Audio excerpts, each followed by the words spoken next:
What's up, guys? I'm super excited about the Devslopes defense game. It's a 2D tower defense game, and we go over some really great stuff.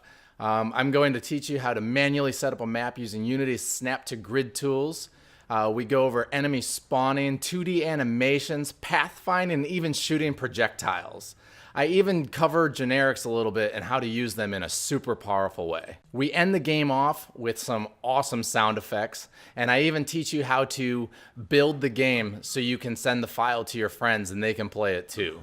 At the end of this section, you are going to create a fully functional 2D tower defense game that you can be proud of. You can even add your own custom tweaks to really make it your own.